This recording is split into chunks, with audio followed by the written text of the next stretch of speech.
Alors, j'ai la question qui revient toujours de Sandra, tu vis en France? Tu vis en Allemagne? Est-ce que tu es aux États-Unis? Je réponds à tout ça aujourd'hui. Hello, beauté naturelle. Moi, c'est Sandra Donfac, coach et expert du cheveu afro-crépus et fondatrice de Mon Afro-Livre. Nous te souhaitons vraiment la bienvenue par ici et nous sommes là pour t'épauler à pouvoir porter tes cheveux dans toutes les sphères de ta vie, de ton mariage à tes entreprises, des restaurants aux événements de gala 5 étoiles. Pour te souhaiter la bienvenue dans cette merveilleuse communauté, nous tenons à t'offrir un de nos guides. Tu as le guide incontournable si tu veux avoir les longs cheveux.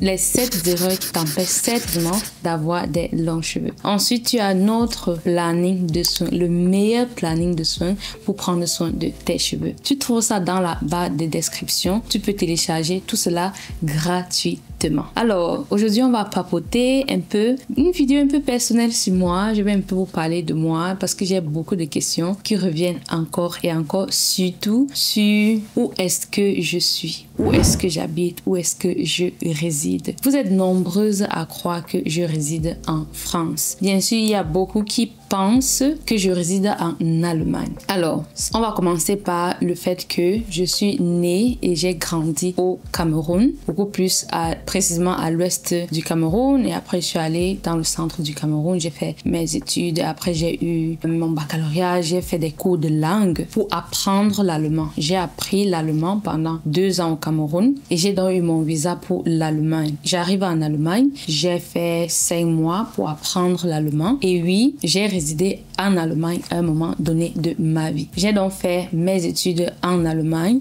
depuis 2014, qui est la même année où j'ai fait mon Big Shop. Donc j'ai fait mes études, j'ai fait méchatronique, Mechanical Engineering, donc c'est un condensé de mécanique, informatique et de mécanique. Voilà. Ensuite, qu'est-ce qui se passe? Durant mes études, j'ai à un moment donné compris que je ne veux jamais avoir à aller demander du travail. Maintenant, chacun a sa philosophie par rapport. Je suis en train de te partager ce que moi j'ai réalisé pour moi. J'ai réalisé que ce sera très très difficile, que j'aurai une vie, excusez-moi du mot, de merde, que j'aurai une vie vraiment que je déteste, où je suis à chaque fois en dépression si je finis ma vie à aller chercher un travail où je vais faire ce que les gens appellent du 9 à 5. J'ai réalisé ça pour moi en ce moment et j'ai donc compris que il faut en fait que je trouve un moyen de pouvoir offrir quelque chose à ma propre façon afin que je puisse être flexible à ce niveau-là. C'est comme ça que au fur et à mesure, j'ai des idées de ce que je veux faire. Et je tiens aussi à te dire quelque chose que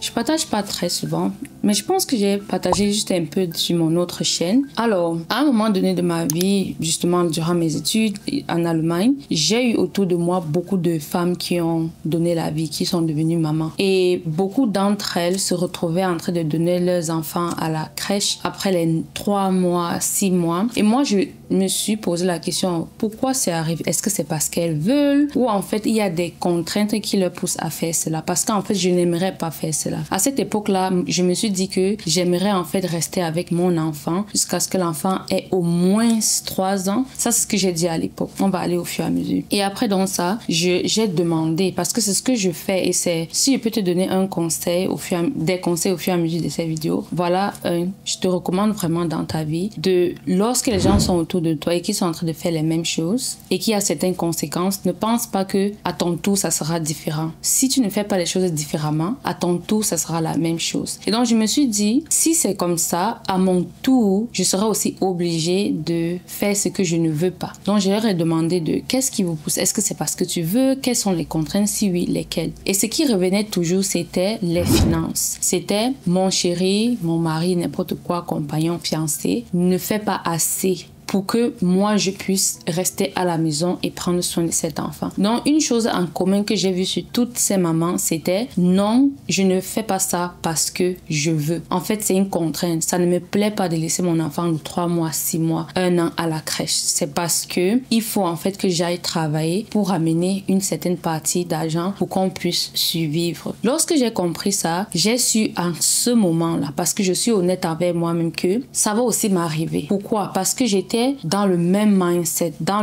la même trajectoire. Déjà, tu pars à l'université, tu finis, tu trouves un boulot et tu commences ta vie, tu fais les enfants, tu te maries, tu as tes enfants. Donc, j'ai vu que ce sera la même chose pour moi. Ces gens avec qui je parle, on était dans la même faculté, pas forcément la même filière, mais même faculté. Et donc, à la fin de ça, c'est ce même salaire que j'aurais. Et donc, si ce couple-là, sur ce genre de salaire, n'arrive pas à tenir de ce côté, alors ça va être pareil pour moi. Donc, vraiment, voilà un conseil de toujours comprendre que ne reste pas dans ton coin et les choses se passent. Les autres sont en train de passer par dépression, ceci, cela. Et toi, tu te dis, ma part va être différente. Si tu es en train de faire les mêmes choses qu'ils font, alors ta part ne sera pas différente. Ce sera la même chose. À cette époque, je me suis dit, ok, il faut que j'aie une idée. Je me suis dit, et si je cherchais à faire quelque chose que je peux faire de la maison?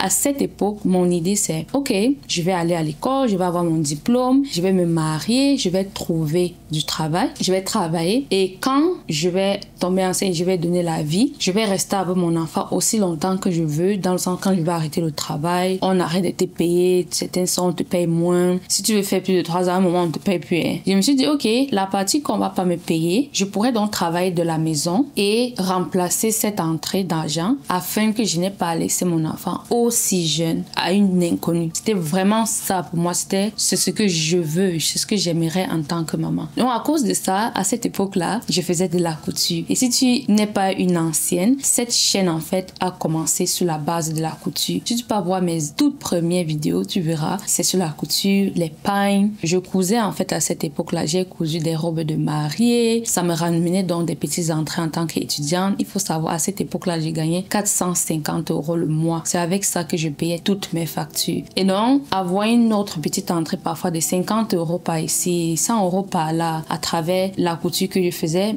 m'aidait beaucoup. Et à un moment, je me suis dit, et si je perfectionne ma couture de telle manière que lorsque je serai dans cette situation où je vais quitter mon travail à cause du fait que je veux rester avec mon enfant, alors je pourrais de la maison être toujours avec mon enfant, mais toujours avoir des entrées d'argent. C'est cette idée-là que j'ai eue et c'est comme ça que j'ai commencé à vouloir me perfectionner au fur et à mesure dans la couture. Toutefois, j'étais déjà sur YouTube et je parlais beaucoup plus des cheveux sur YouTube que de la couture. Donc au fur et à mesure du temps, j'ai vu que les gens me demandaient beaucoup plus par rapport aux cheveux. Je veux que tu me coaches parce que je faisais des coachings en personne aussi à côté. Les gens venaient chez moi dans ma petite chambre d'étudiant. Je faisais du coaching, je leur montrais comment prendre soin des cheveux. Donc en fait, c'est comme ça que j'ai commencé au fur et à mesure. Comme on dit souvent que les gens te diront en fait. Bien sûr, dans ton système de valeurs, c'est toi qui vas décider au fond. C'est pas comme si les gens viennent te dire, mais ce que les gens veulent de toi, tu verras que, oh, en fait, il faudra mieux que je regarde de ce côté. Donc j'ai préféré pivoter beaucoup plus dans l'entretien du cheveu afro-crépus. Et c'est comme ça qu'au fur et à mesure, j'ai mis en place mes programmes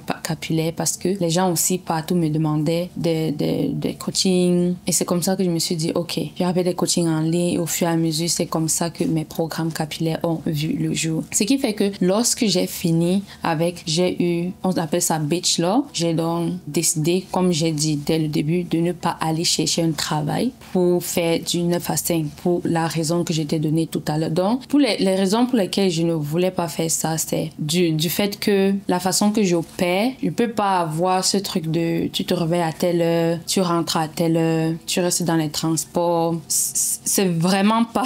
Donc, chacune doit s'asseoir avec elle-même pour pouvoir savoir si ça passe pour toi ou pas. Parce que si c'est quelque chose qui ne passe pas avec toi, mais tu forces, tu vas te retrouver à toujours être en dépression lorsque tu es au travail, lorsque tu travailles. Et certains gens parfois pensent que c'est mon travail qui dérange, c'est mon patron qui n'est pas bien. Et tu vas voir les gens toujours en train de vouloir changer leur boulot, toujours être en dépression. Et tu vas toujours voir leur problème, ça revient toujours à mon boulot. Mon collègue a fait ceci. Oh, le matin quand je me réveille, j'ai une boule au ventre, à chaque fois je suis en dépression quand je rentre. Il y a des gens comme ça. Et donc si tu es une personne comme ça, tu dois vraiment t'asseoir avec toi-même et voir. Et surtout pour ceux qui ont la possibilité beaucoup plus tôt, comme moi, je suis vraiment reconnaissante envers moi-même d'avoir fait cet exercice avant, afin de ne pas retrouver des dents. Et parce que lorsque tu te retrouves dedans, c'est un peu difficile d'en sortir. Voilà. J'étais en train de réfléchir parce que ça peut être oui et non, mais pour des personnes qui ne sont pas très catégoriques envers elles-mêmes, ça sera difficile à sortir de là puisque tu as déjà une vie où tu dépends de ce salaire, etc., etc.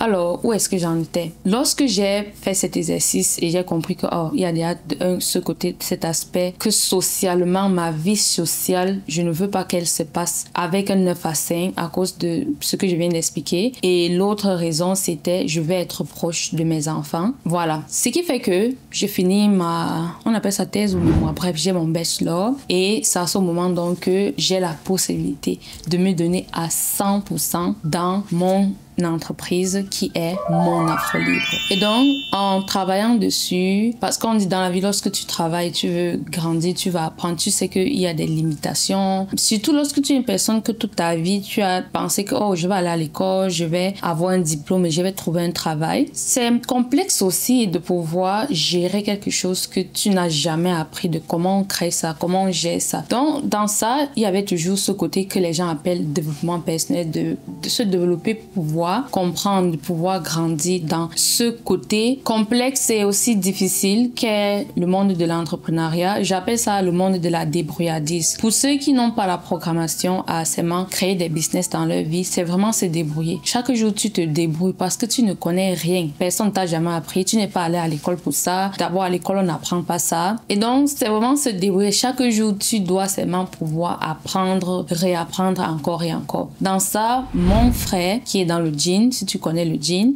me parle du jean, j'ai rejoint le jean et ensuite à travers ça, toujours mon frère, je lui dis merci. Il a rencontré un groupe qu'on appelle Self-Affected et si tu connais, il parle souvent des techno-tuteurs. C'est comme ça que j'ai commencé à utiliser cet outil et c'est aussi un endroit où tellement je suis reconnaissante pour cette communauté parce que j'ai tellement appris et j'ai vu en fait au fur et à mesure pouvoir calibrer et comprendre ce que je veux en fait afin que dans le futur je ne regrette pas avoir pris telle ou telle décision. Ce que je veux dire ici c'est que à travers cette communauté, j'ai compris une chose dont je serai reconnaissante jusqu'à ma mort. C'est le fait que avec les bons outils, moi Sandra, je serai capable d'éduquer mes enfants moi-même à 100% à la maison. C'est-à-dire, tu vois, je suis quittée de celle-là qui disait je veux rester avec mes enfants jusqu'à 5 ans. Au moins, ma part c'était au moins 3 ans, maxi 5 ans et après bien sûr, ils doivent aller à l'école. De toute façon, en vivant en Allemagne, l'école est obligatoire. Donc c'était ça ma vision. Mais au fur et à mesure, j'ai compris que avec les bons outils qui est technotique que j'utilisais déjà, c'est grâce à ça que j'ai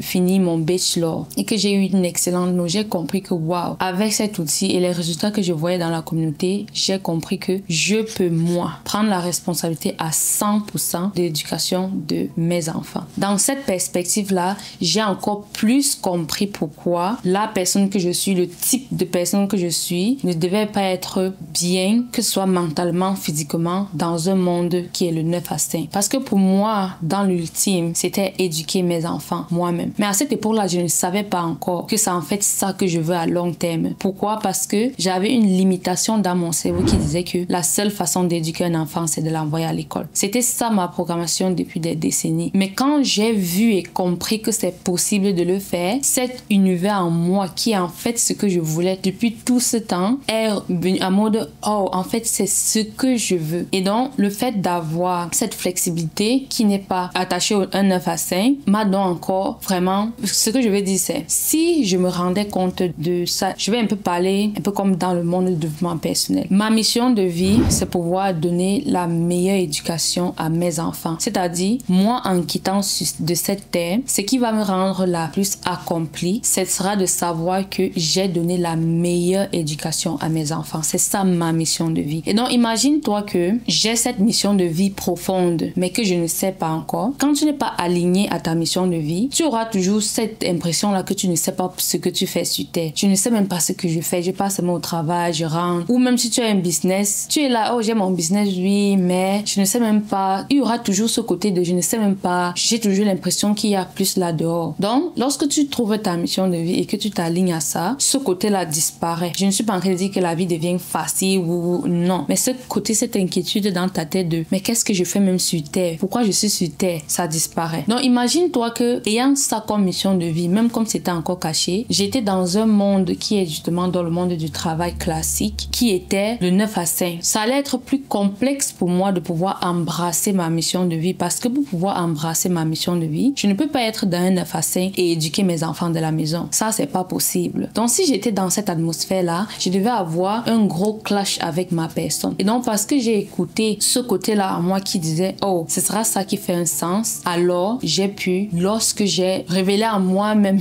si je peux dire, ma mission de vie, ou bien comprendre, clarifier ma mission de vie, j'avais donc déjà une vie sociale qui s'adapte dans ma grande mission de vie, qui est de donner la meilleure éducation à mes enfants. Être une mère, c'est ma mission de vie. Il n'y a pas autre chose. Les autres, c'est être une mère qui donne le meilleur pour ses enfants. C'est ce pourquoi je suis ici. Dans cette lancée, je me suis donc vraiment mis à fond dans l'apprentissage. Parce que tu sais quelque chose, je vais te dire quelque chose que j'ai appris. Tu sais, nous partons à l'école pendant des années. Il y a des gens qui font, c'est-à-dire si je compte, j'ai officiellement fini avec l'école. Quand je dis fini, c'est ne plus avoir à faire quelque chose avec l'école à mes 26 ans, je pense bien. Donc de mes 2 ans, parce que je suis allée à la pré-maternelle à 2 ans, de mes 2 ans jusqu'à 26 ans, j'étais à l'école. Pendant toutes ces années, on te dit, tu vas à l'école, tu dois d'abord aller le primaire. Donc compte du jour que tu as mis tes pieds à l'école jusqu'au jour que tu es sorti. Voilà le nombre d'années qu'on te demande de faire pour pouvoir être, par exemple, médecin, infirmière, architecte,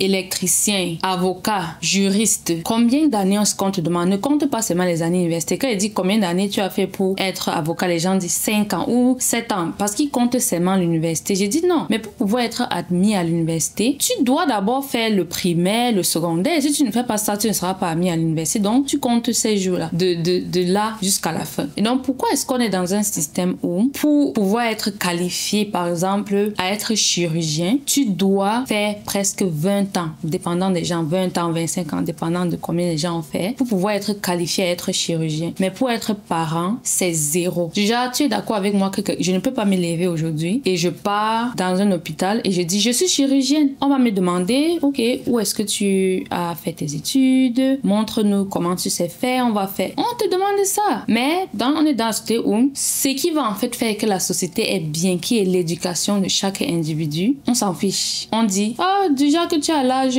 normal pour faire les enfants, fais les enfants. Non, en ce moment, j'ai compris quelque chose, c'est que je suis allée à l'école pour toutes ces choses, mais je ne suis jamais allée à l'école qui va m'apprendre à être un parent. Et donc, à ce moment, je me suis dit, je dois apprendre comment on est un parent. Et je te dis, ça va être bizarre pour certains, mais en fait, il faut devenir parent avant d'avoir les enfants. Pareil comme il faut être chirurgien avant d'aller faire de la chirurgie. Tu dois être électricien avant d'aller faire l'électricité. Oui, tu dois être avocat avant d'aller défendre quelqu'un. Ce n'est pas que dans le tas, tu fais ça. Oui. Donc, c'est quelque chose que j'ai réalisé. Et donc, à ce moment-là, je me suis mis à fond dans m'éduquer moi à pouvoir être un parent, dans mon cas, une mère, avant d'être mère. Et dans cette aventure, il y a Self-Effected. Pour les anciennes, vous savez de quoi je parle. Bon, quand je dis ancienne, ça 2-3 ans. Vous savez de quoi je parle. J'ai parlé de ça sur ma chaîne. Sur mon autre chaîne, j'en parle tout le temps. Donc, Self-Effected a organisé un événement qui était à San Diego. C'était d'ailleurs le tout premier événement de Self-Effected. Et je suis donc allée à cet événement. C'était à San Diego, comme j'ai dit. San Diego, c'est ici aux États-Unis, c'est en Californie, non? Je suis allée à cet événement et c'est à cet événement. C'est à cet événement que j'ai rencontré mon mari. Bon, celui qui est aujourd'hui mon mari.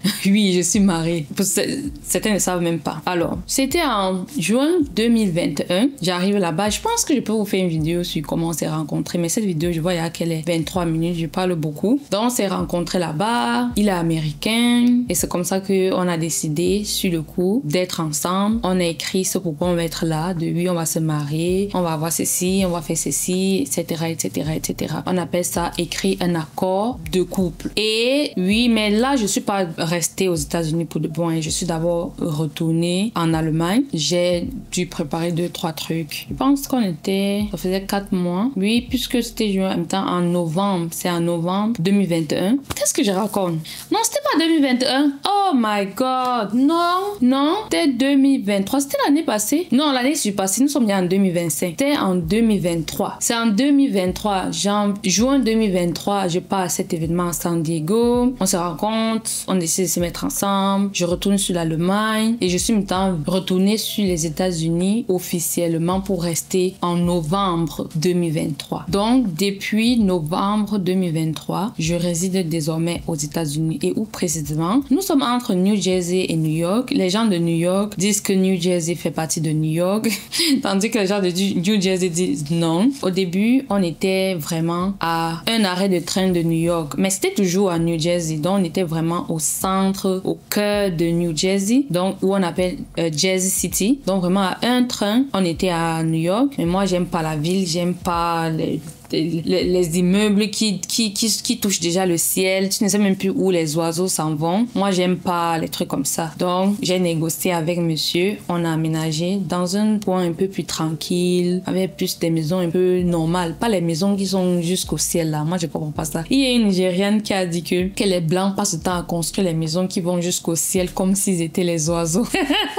Elle dit, nous on n'aime pas les oiseaux, nous on aime la terre. Oui, j'aime la terre. Je veux pouvoir être chez moi, ouvrir la porte, voir la terre. Déjà, j'ouvre ma porte comme ça. Bon, là, c'est le gazon. Hein. Tandis que là-bas, tu es dans l'appartement. Pour aller en bas, tu dois prendre l'ascenseur, tout ça. Moi, ce n'est pas le genre de vie que je veux. Pour une personne qui veut pouvoir cultiver nos propres denrées alimentaires, il nous faut de l'espace. Parce que si tout vient du jardin de l'extérieur, ça, c'est le goal idéal. Bien sûr, c'est notre goal, notre but à court. Parce que oui, j'ai déjà quelque chose que je fais en été pour avoir des tomates, des trucs comme ça, mais vraiment à long terme, je veux pouvoir qu'on produise tout ce qu'on mange. Bien sûr en communauté, parce qu'il faut toujours les uns et les autres pour pouvoir se tenir en tant qu'être humain. Donc oui, votre go est désormais à New Jersey. C'est comme ça que c'était facile pour moi de pouvoir aller à l'événement de Eva's Hair lorsque j'ai été invitée par la cofondatrice qui est Eva Biasou. Donc si vous voulez, je peux faire une vidéo, c'est exactement notre rencontre, comment on s'est rencontrés, etc. Notre mariage. Je ne sais pas si je partage les photos sur notre mariage ou pas. Même si je suis sur les réseaux sociaux, je suis très privée. Je voudrais quand même partager nos fiançailles. Ça, quand même, on a partagé. Et donc, voilà. Voilà pourquoi, si je vais parler rapidement du côté capillaire, il a fallu que je reparte à zéro. Quand il dit à zéro, c'est dans les produits. Les produits, il a fallu que j'aille chercher quels produits. J'étais déjà habituée à l'Europe où je trouve mes produits. Vous savez, DM Rossmann, c'était des trucs faciles à trouver là-bas. Donc ça, il a fallu que je regarde. Et jusqu'ici, je ne trouve pas que j'ai déjà trouvé mes produits que vraiment c'est facile pour moi d'aller au supermarché. Moi, j'aime pas être attachée au fait qu'il faut que je commande en ligne. Donc, il y a ça de ce côté-là. Le climat ici, je dirais qu'il est un peu plus humide que celui de l'Allemagne. L'Allemagne, je trouvais que c'est un climat sec. Ici, il n'est pas humide comme en Afrique, dans les pays de régions tropicales, hein, mais c'est quand même un peu humide ici. Donc, je vois un peu cette différence-là dans mes cheveux. Donc, dans ce sens-là, oui, il y a eu ce petit changement à faire dans ma routine et c'est ça vraiment un gros avantage quand tu connais de quoi il s'agit.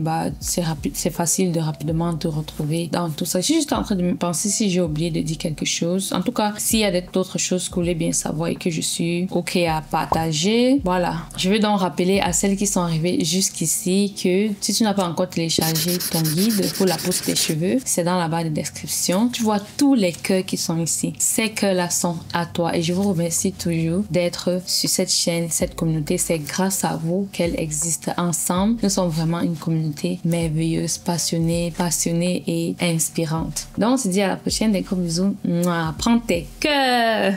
Bye bye.